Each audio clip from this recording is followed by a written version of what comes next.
Hi everybody, thanks for joining me again. This is day 7 of Baby's Got Scraps, and today I am scrapbooking a photo of my son and his friend when they had gone to, it's a country music festival, like a weekend thing with a whole group of kids from town. I believe it's called Country Thunder, and they did it for several years. To be young and be willing to go camping out in the dirt and the mud and, have fun with your friends to listen to good music. You know, I give them kudos. So, anyways, this is just one of the photos that I had snitched off of Facebook of them at the concert. And so I'm just going to document that memory for him. This happened, God, back in 2014, so a while ago, but it's one of his early 20 memories that I'm just going to document, and someday if he wants to keep it he can. If not, they can pitch him. Anyways, what I'm doing is taking this wood grain paper as my background, and then I have some auburn lane paper that I'm going to use, and then also the other one is that, like, foresty, that paper there, with the ferns and everything, I think is from We Are Memory Keepers, and I want to say that is Wildflower. It's one of my favorites. It's getting down to the end of the pad. So I just cut these into 2 3/4 by 2 3/4 squares, ran them down the other side. I took a piece of pink paper out of the 6 by 8 paper pad to mat their photo, and now I'm just going to glue everything down. I'm making it really simple. Off camera, I did fussy cut out the florals and the butterflies, which I end up not using, but I can use those down the road as well. So here I am, I'm just kind of eyeballing them and running them up the side. And this is one of those great layouts that you can do whenever you have scraps or smaller paper pads. Cut them down into like the smaller squares, and you can run them, even if you wanted to run the same pattern paper, just by breaking it up, it gives it just a different kind of a look. And so I'm just kind of throwing in a little bit of the rose gold and the darker colors. My son's wearing a black shirt, so it kind of brings that in. Now I'm going to throw a craft doily behind, and then I'm just going to futz around with these flowers. I tried to leave them as they were, but some of the leaves were just sticking out in the wrong directions, and so I end up cutting them apart and just kind of piecing them back together again.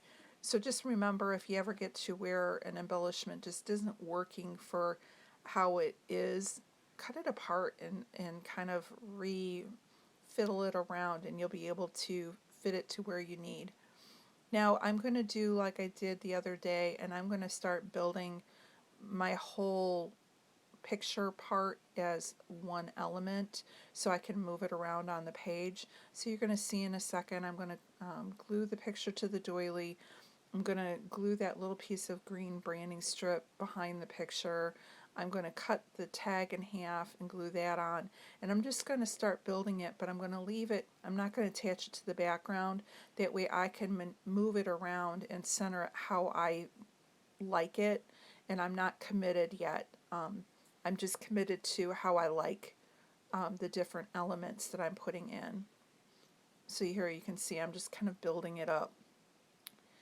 And just kind of, and I know some people like Janet with RTS and some others, they'll go and they'll put the whole thing together and not glue anything down. I can't stand that when things are moving around and shifting. It tends to drive me crazy. So I tend to glue things quicker, and it also keeps me from doubting my decisions. I mean, with ATG, it does allow you to have some forgiveness, and you can take some things apart. The only thing you can't take apart is once you start using like the quick dry adhesive, you're committed. But with ATG, a lot of times if you decide that it's not how you like it, you still have a little wiggle room with it. But again, by doing it this way, I'm able to shift it around on the page, and you'll see that I go back and forth between where I want the layout because I'm going to put another element up in the upper right hand corner, and so I don't want it to look heavy to one side. I want to kind of balance the layout. I was tempted to go and I had pulled thickers out to put a title on it, and I end up not going with it because I end up using some wood veneers and other things on here, and then a big word that says laugh, and so I didn't think it really needed more, a title. I end up putting like a date label on there that I put, just a little thing to say the date and Country Thunder. Now I'm using this big word that says laugh because, again, I can only imagine a group of 20-year-olds at a music concert camping out all weekend. I'm sure there was a lot of laughing going on, and so I thought that was kind of appropriate. I'm going to use that little today banner, and I'm going to tuck that in, and then I'm going to get the wood veneer that says noted, and so then it will just be today noted. And again, I just think that was more than enough for my title. So now I do have a few of my, I think these die cuts were also Auburn Lane. I'm not positive. Somebody probably knows and is, yelling at me in the, at their phone going, no, no, it's blah, blah, blah. But I can't remember what collection those flowers came with. But I do have like 2 butterflies and then the 1 flower cluster, and they kind of go with the colors, so I'm going to go ahead and use those. And then I had some wood buttons that I had found in my stash that I'm going to get a few buttons on. And I'm just, again, just kind of placing things down a little bit, but then I don't wait long before I start committing to gluing it down.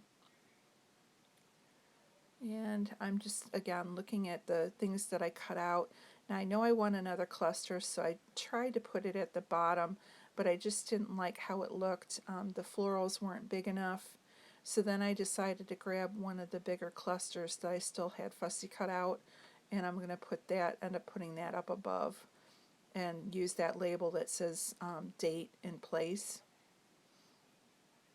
And I'm still playing with it down below, and yeah, I'm like, nope, don't like it. So it'll take a second for me to realize it. Now, while I'm futzing around with the embellishments, make sure that you do check the description box below for those that are playing along this month. They may not be playing along every day, but they will be playing along throughout the month. So you might want to subscribe to their channels so that when they do upload a process video, that you are able to see them. Some people are combining this challenge with other challenges that they have for the month. So you might see them along with some other inspiration videos that they're making. So here's where I'm just trying to figure out the placement, if I wanted to stay with its center, if I wanted to go more to the left.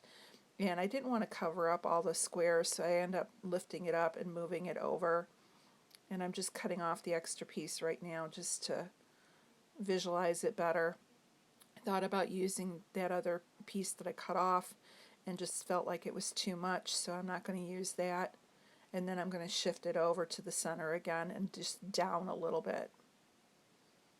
And that's where it's going to live. Sorry that part of this is off screen. I keep trying to make sure I'm in focus, but I tend to scrapbook and have it move towards me as I'm playing and didn't check on it.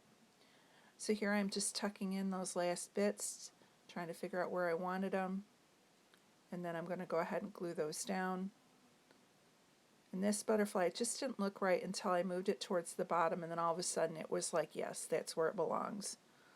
I don't know if you're that way, but sometimes I'll put something somewhere, it just doesn't feel right, and then all of a sudden you get it to the spot that, works, and you're like, yes. So that was that butterfly. It was just not, it was kind of feeling disconnected up above. So now I'm just gluing down the noted and the buttons. And that's going to probably be it for my layout. Unfortunately, my close-ups are being wonky and not cooperating today, so I won't have those after the video. They were wanting to stay sideways and I couldn't get them to fix themselves. So there won't be close-ups today, but I'm going to shift the page up a little bit so that you'll be able to see the whole layout before I turn the camera off. And again, I want to thank everybody who has subscribed to my channel. I really do appreciate you all being subscribers. And and again, I just appreciate all the nice feedback that I've gotten, and I hope that you're enjoying this series. It's been a fun time, and the layouts are going together really, really quick. This one I had added a lot of stuff to it, so I didn't have a whole lot left over, or I had more left over than in the past, but I'm just adding it to my little dish of goodies to the side, and hopefully they'll see another layout throughout this. So here we are. I'm just gonna journal the date and who's in the photo and where it was at, and that's it. I might do a little more journaling off camera, just talking about their going to Country Thunder. And again, they had like a group of like 15, 20 kids that were going, so they had a good time. Well, thank you so much for stopping by, and we will see you tomorrow for the next layout. Bye-bye.